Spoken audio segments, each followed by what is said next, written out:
Comment reconnaître la courbe d'une fonction polynôme du second degré?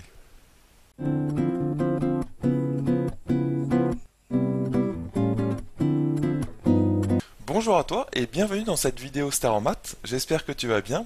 Alors en fait, dans l'exercice d'aujourd'hui, il va falloir attribuer à chaque courbe que tu as sous les yeux sur le graphique suivant, eh bien la fonction qui lui correspond. Donc tu vois, tu as 5 fonctions écrites en noir là-haut, et il va falloir que pour chaque fonction, tu trouves la courbe correspondante. Donc ce qu'il va falloir faire, vu que tu vois que ces fonctions sont toutes des polynômes du second degré, hein, c'est-à-dire de la forme ax au carré plus bx plus c, eh bien c'est qu'il va falloir utiliser tes connaissances sur ce chapitre, le chapitre des polynômes du second degré, aussi appelé trinôme, ou encore fonction carrée. Et donc, en particulier, ce que nous allons utiliser comme information du cours, c'est que quand tu as un polynôme du second degré sous les yeux, donc par exemple f de x ici, donc 2x carré moins 5x plus 3, qu'est-ce que tu peux savoir sur sa courbe à ce polynôme en regardant eh bien, ce polynôme, c'est-à-dire en regardant ses coefficients en particulier? Eh bien c'est à ça qu'on va s'intéresser. Qu'est-ce que tu peux savoir? Essaie de te poser toi-même la question, qu'est-ce que tu peux savoir sur la courbe d'un trinôme en regardant le trinôme? Donc le trinôme ici, le premier, on va s'intéresser à f de x, eh bien c'est 2x carré moins 5x plus 3. Le petit a vaut 2, hein, tu te souviens, un polynôme du second degré c'est ax carré plus bx plus c, souvent il est ordonné comme ça. Le petit a c'est le coefficient devant le x carré, le petit b devant le x, et le c c'est la constante à la fin. Le petit a ici vaut 2, et est-ce que tu te souviens de ce que te dit le petit a, et en particulier le signe du petit a? Eh bien en fait, je vais te le rappeler, c'est que le signe du petit a, lorsque petit a est positif, la courbe du polynôme du second degré, tu te souviens, c'est une parabole toujours. Hein, une parabole, c'est une sorte de cloche, soit qui est tournée vers le haut, soit tournée vers le bas. Eh bien, si le petit a est positif, la parabole est tout simplement tournée vers le haut. Donc là, c'est ce qu'on remarque pour le polynôme f de x. Tu vois, le petit a vaut 2. Et donc, ça veut dire que forcément, sa courbe, sa parabole, la parabole correspondante est tournée vers le haut. Donc ça veut dire que forcément, la parabole, l'une des paraboles correspondantes à f de x, c'est soit la noire, soit la verte, soit la rouge. Ça ne peut pas être la orange ni la bleue, puisque la orange et la bleue sont tournées vers le bas. En fait, hein, tu te souviens qu'on dit pour une parabole qu'elle est tournée vers le haut quand elle ouvre un peu ses bras vers le haut, et elle est tournée vers le bas quand c'est l'inverse. Elle tourne ses bras, entre guillemets, ses branches vers le bas. Donc tu vois bien, par exemple, si on prend la courbe noire, qu'elle s'ouvre vers le haut. D'accord? Donc c'est ça qu'on va rappeler comme information, hein, et c'est une information importante qui va nous servir dans cet exercice. La première, c'est que, je vais le marquer en bleu, c'est une information très importante, hein, qui va te servir jusqu'à la fin du lycée, hein, voire même plus si tu continues à faire des mathématiques après. C'est que le signe de A, hop, donc le signe de A indique si la parabole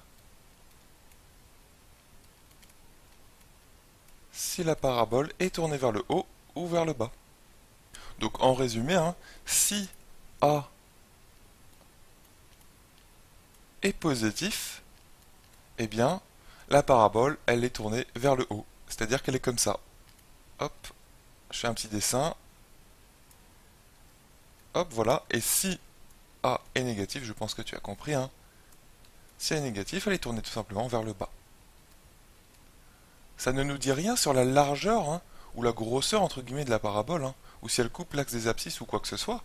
Non, le signe de A nous dit juste que ça, soit tourné vers le haut, je l'indique bien avec la petite flèche, soit tourné vers le bas. Donc réintéressons-nous un petit peu à la fonction f de x. La fonction f de x, son petit a, tu as bien vu, c'est 2. Donc forcément, on avait dit c'est soit la courbe noire, soit la verte, soit la rouge. Bon, maintenant, comment on va trancher? Ce serait bien de trancher quand même. Donc là, on va utiliser une autre information, c'est que tu te souviens en fait qu'un polynôme du second degré peut avoir deux racines, on appelle ça. Hein, tu te souviens qu'une racine, c'est quoi? C'est un nombre x, c'est un x, tel que la courbe de ce polynôme du second degré coupe l'axe des abscisses, l'axe des x, hein, qu'on peut faire apparaître ici. Hop, et l'axe des y.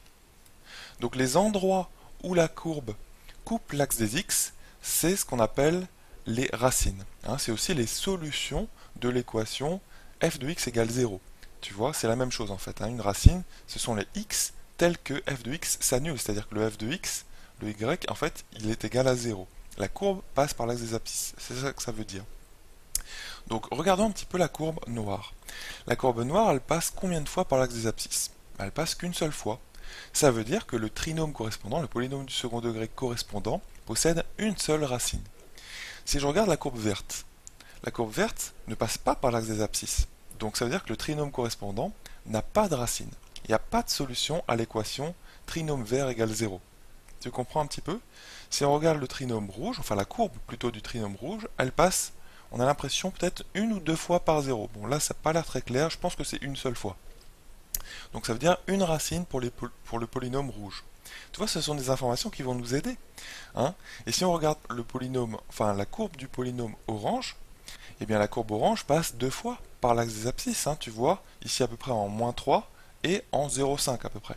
Donc ça veut dire que -3 et 0,5 sont les deux racines du polynôme orange.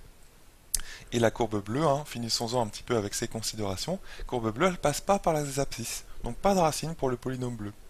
Et tu te souviens, au niveau calcul maintenant, plus au niveau graphique, mais au niveau calcul, qu'est-ce qui te donne des informations sur les racines? Eh bien c'est delta, tout simplement.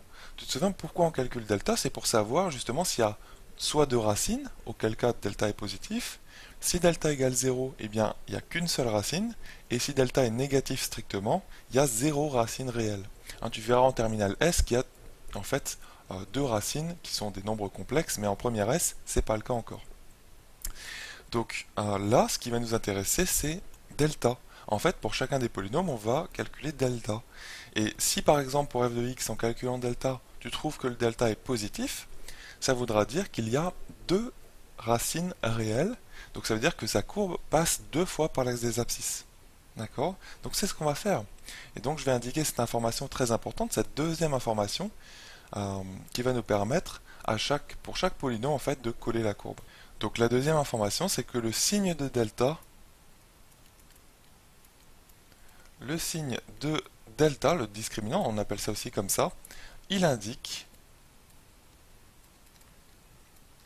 s'il y a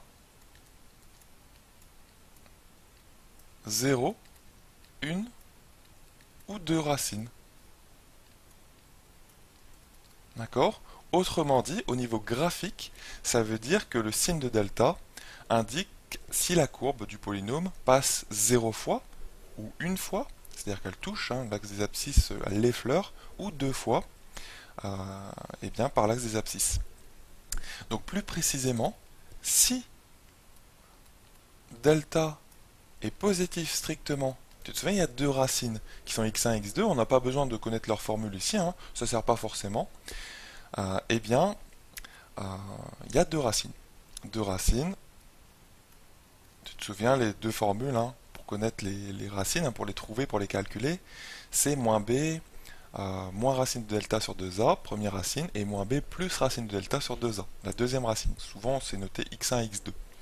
Si delta égale 0, et bien là, il n'y a qu'une seule racine, ça veut dire que la courbe passe une seule fois par l'axe des abscisses. En fait, ça correspondrait à la courbe noire ou la courbe rouge, a priori.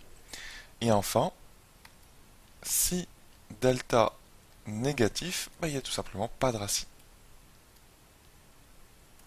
Pas de racine. Donc là, ça veut dire que la courbe correspondante, la parabole correspondante, ne passe jamais par l'axe des abscisses. C'est le cas de la courbe bleue et aussi de la courbe verte. Tout simple, tu vois, je pense que tu as compris. Donc ce qu'on va faire, c'est calculer delta pour chacun des 5 polynômes suivants, et je t'encourage à faire les calculs, on va les faire maintenant.